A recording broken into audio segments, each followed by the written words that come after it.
नुनो मोनदों दिनै बिटिआरआव इउपिपिएलनि सरकार नाथायबा बिपिएफनि सोमोन्दै खम जानानै थायाखै मा बुंगोन बे समाव बिपिएफनि गोहोआ बांनायनिफ्राय बांबोनायनि खारनानो जाहैबाय इउपिपिएलनि फेइलार इउपिपिएलआ जि एसुरेन्सनिजों होदोंमोन बे एसुरेन्सखौ मोनसेबो मावनो हायाखिसै जि खोथा होदोंमोन बे खामानि मोनसेबो बिसोर मावनो हायाखै जायनि खारनाव दिनै गासै जनसाधारना मिन्थिजोब्बाय जे इउपिपिएलनि नेता प्रमद बर'नि दैदेननायाव जायफोर नेताफोर दङ बिथांमोननि खोथा बुंनाया गासिबो भुवा गासिबो नंखाय ओंखायनो बिदि नंखाय दोलोआव थानानै मा लाब दा बिथांमोना ओंखायनो सामफ्रामबो जेरावनो मेल मिटिं खालामो लोब लोब जोंनि दलावहाय जगदान खालामफैयो दिनैबो बेसेबांबा बुरजा जगदान खालामनानै नुबायना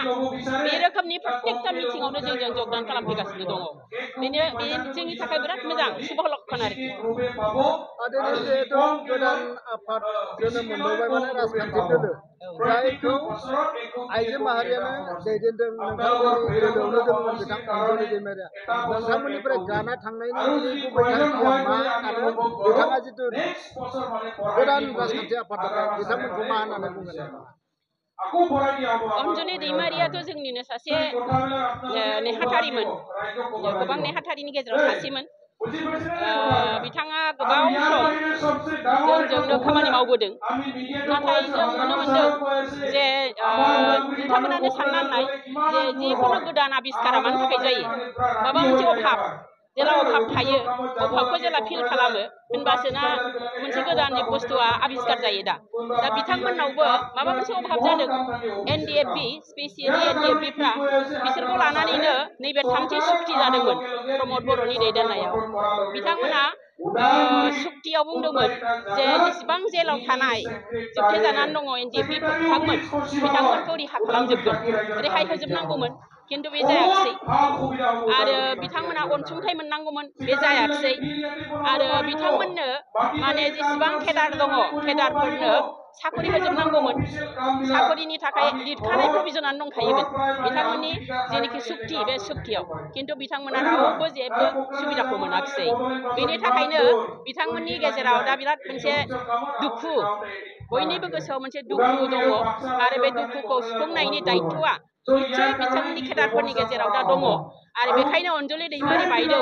आरो लोगोसे प्रदीप ब्रह्म बिथांमोना बेनि थाखायनो हयथ' बेखौ सिन्था खालायदों जे बेफोरखौ जुदि फुरा खालायनांगौब्ला होनबा बिकल्प माबा मोनसे लामा नांसिगोन बिकल्प जुदि लामा नांगौब्ला मोनसे राजनैतिक गोहो थानांगोन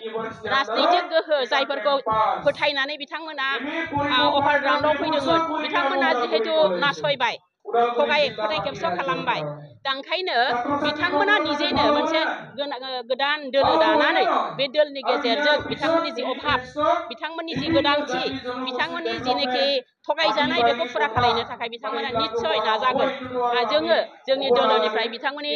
हान्जा गोदान जे हान्जा बे हान्जाखौ जों वेलकाम खालामगोन आरो बिथांमोनखौ मोजाङै खामानि मावलांनो थाखाय जोङो निस्सय बिथांमोनखौ बरायगोन आरोखि खावलायगोन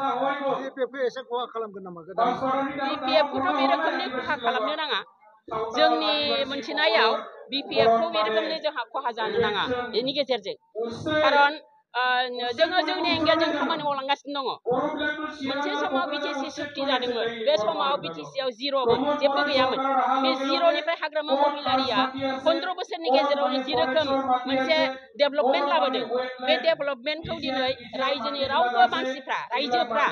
माने बेखौ नंखाय होननानै बुंनो हाया दा बोसोरबा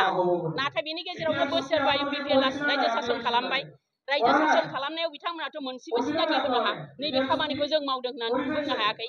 दा गतिके रायजोफोरनि गेजेराव मोनसे फोथायनाय फैबाय जे जोंनाव मोननै राजनैतिक दल जाबाय मोननैनि गेजेराव प्रथम जे राजनैतिक दल जादोंमोन बिपिएफ बिथांमोननि जि खामानि मावनाय बिथांमोननि सिन्ताधारा बिथांमोननि नाजानाय बेजों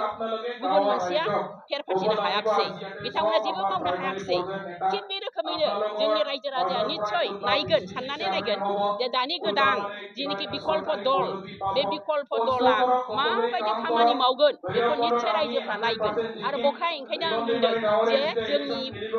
बिपिएफनि सायाव बे गोदान दोलोआ बे रोखोमनि जेबो प्रभाब गोग्लैनो हानाय नङा